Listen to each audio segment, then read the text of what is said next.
Hi,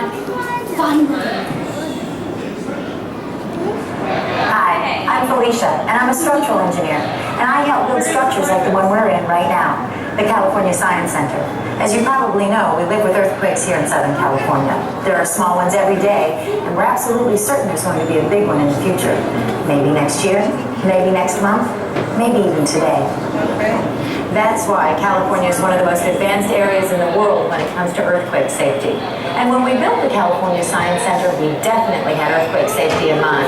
Just look up and see how the ceiling is constructed. You see those diagonal pieces of metal? That's called lateral bracing, and we made it to support the building whenever things get a bit shaky. Here's how lateral bracing works in the pavilion.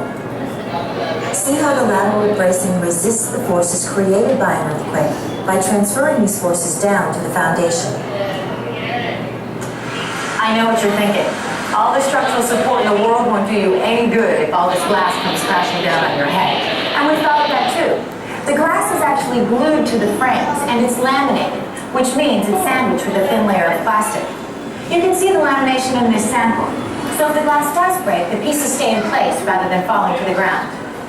So, now you know how we prepared for an earthquake here. But what about the rest of the Science Center? Come with me, I'll show you.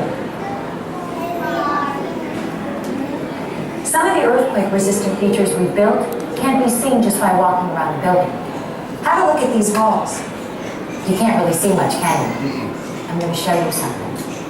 These walls are actually 2 feet thick. And if this building ever starts to sway, the walls will take that swaying motion and transfer it to the base of the building. And what would happen at the base of the building? Check this out. This building sits on footings that look like this. Look how huge they are. 5 feet thick and 20 feet wide. So when the swaying moves to the base, the footings take that motion and transfer it to the ground, and the building doesn't tip over.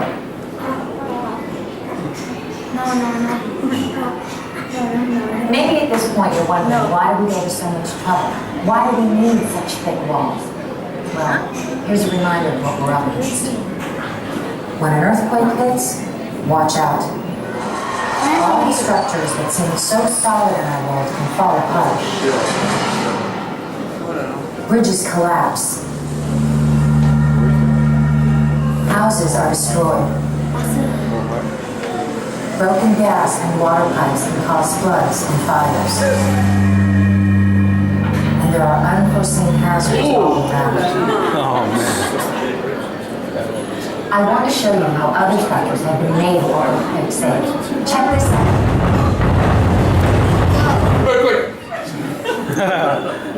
I almost fell down. I had my knees locked. Nice timing, huh? Well, it just goes to show you that earthquakes happen all the time in this part of the world. Most are too small to notice, but it's not uncommon to have them like that. So, what was I saying? Oh yeah, other structures with earthquake-resistant features. Check this out. This is the Los Angeles County Emergency Operations Center, and it's designed to survive an earthquake in the San Andreas Fault. The amazing thing about this building is that it doesn't actually sit on the ground. It's built on top of 28 rubber bearings called base isolators. They can move 16 inches in any direction, so when there's an earthquake, they absorb the shock instead of the building. If you'd like to check out a similar type of base isolator, there's one right there with you in the operations center. When it comes to freeways, there are many ways to make them stronger and more earthquake resistant. Take a look at this. Here, Caltrans construction crews enlarge a footing for an overpass.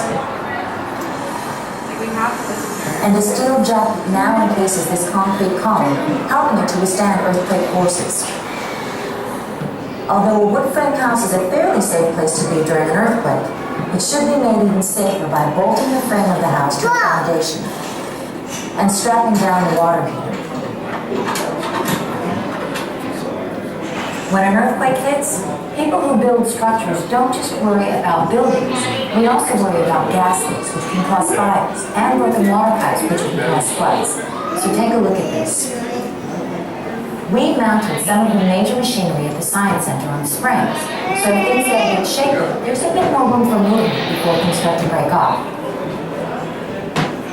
We also have an electrical generator for emergency power. It was a bit.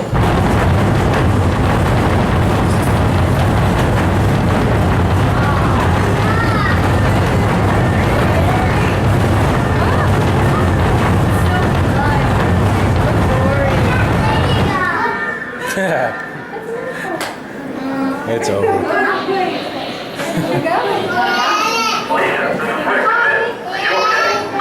Yeah, I'm fine. I'm just a little bummed out. How about you? People left. Yes, I'm gonna run a check on the building. Well, there's no floods or fires showing up here. We lost power for a second, but the emergency system kicked in. Oh, and the utility bill looks okay. Sounds good. Can you stay there for a minute while I do a walk around? Yeah, I'll wait here. Everything looks okay out there in the operations center. Well, it looks like we made it through this one. But even with all the earthquake-resistant features, no building is earthquake-proof. Some are safer than others, and that's what structural engineers and engineering geologists all work hard at. But there's no such thing as a building that's 100% safe. People, you need to be prepared and know what to do when an earthquake hits. Check out the rest of the exhibit and stay safe.